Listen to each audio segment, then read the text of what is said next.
Hello, good morning. कैसे हैं आप लोग? मैं श्वेता आज आपको हातिम की दूसरे सवाल का 5वां भाग सुनाऊंगी। तो चलिए शुरू करें। हातिम ने इतना कहकर चीन की राह ली और चीन पहुंचकर यूसुफ सौदागर के मकान का पता लगाया और फिर उसने सौदागर के लड़कों को अपने पास बुलाकर कहा, इस हवेली के द्वार पर जो वृक्ष है उसके नीचे बहुत सा धन गड़ा है, उसे खोद कर निकाल लो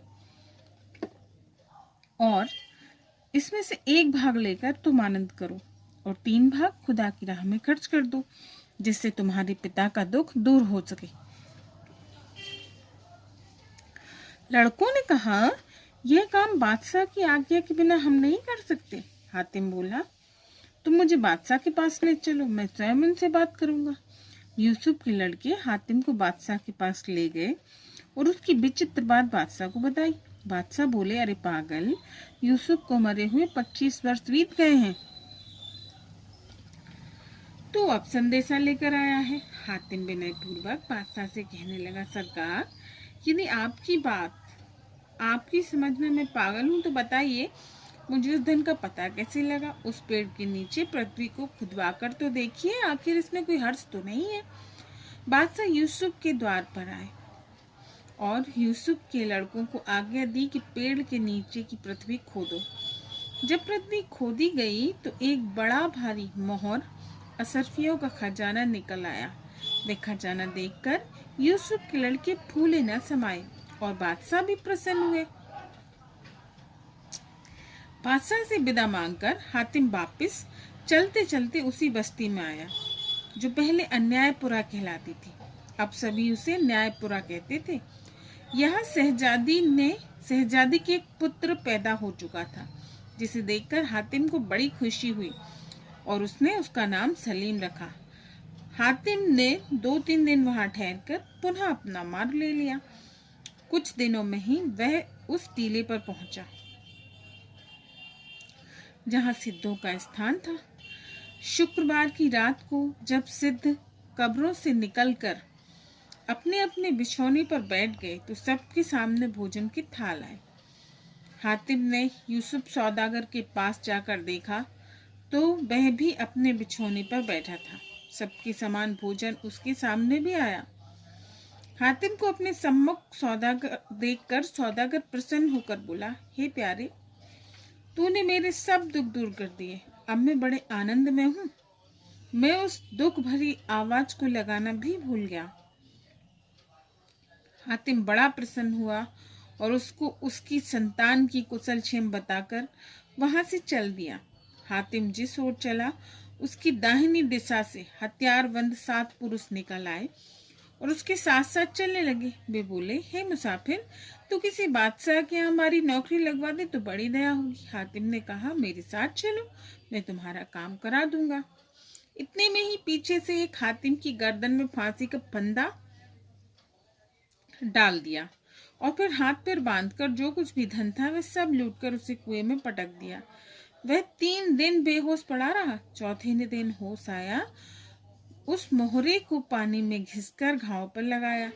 थोड़ी देर में ही उसके घाव ठीक हो गए।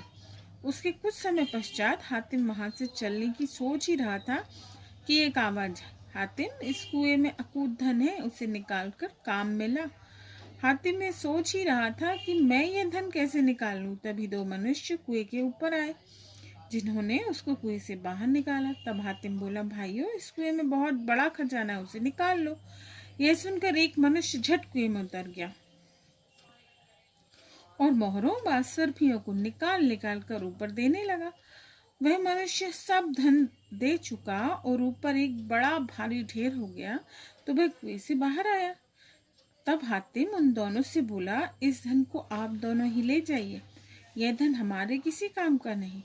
जिसे तेरी राजी हो उसे दे। ऐसा कहते हुए वे दोनों मनुष्य वहां से चले गए। हे ईश्वर, अब मैं इस धन का क्या करूं? कृपया करके उन लुटेरों से मुझे मिला दे। ऐसा सोचकर हातिम उन 7 लुटेरों की खोज में चल दिया। वह उन 7 लुटेरों की तलाश में बन बन में भटकने लगा। कुछ दिनों के बाद उसे वह 7 लुटेरे मिल गए। हातिम ने उनसे कहा, क्यों भाई, मैं तुम्हें असंख्य मोहरें और असरपियां दे दूंगा तो तुम इस बुरे काम को छोड़ दोगे? सातों लुटेरे बोले, हम तो इस पेट के लिए ही आदमियों को लूटते हैं, नहीं तो रोटी खाएं और राम राम जपें। हम ईश्वर की शपथ खाकर कह रहे हैं। हातिम उन्हें कुएं के पास ले गया और धन दिखाकर बोला, इसे उठाकर ले जाओ।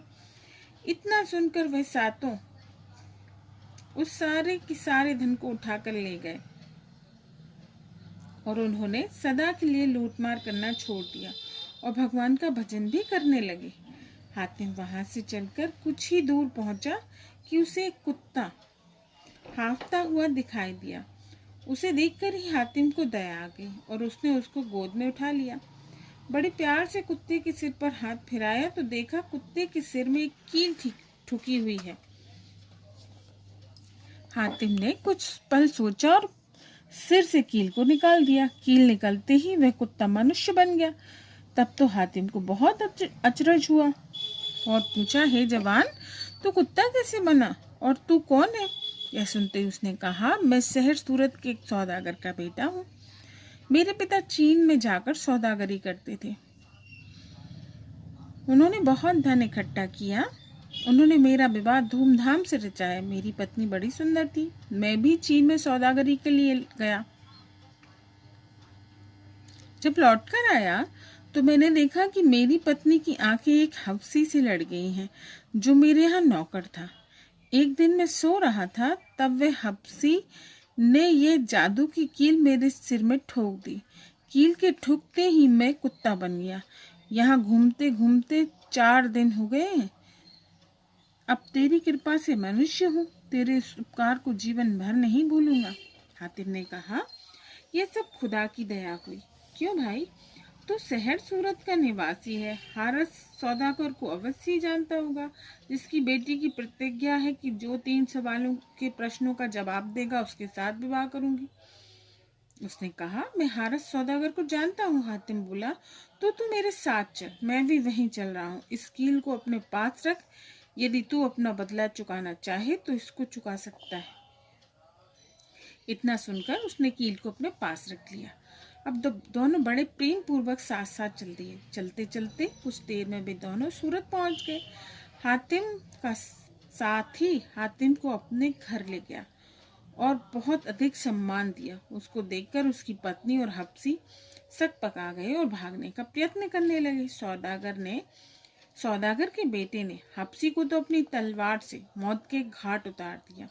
फिर अपनी पत्नी के सिर में वह कील ठोक दी, जिसके ठोकते ही वह औरत कुतिया बन गई। हातिम बोला, अब मैं जा रहा हूँ, तुम आनंद से रहना। इतना कहकर वह चल दिया। उसके बाद सौदागर के बेटे ने उस हफ्सी को अपने आंगन में गाड़ दिया और उस कुतिया को घर से निकाल दिया।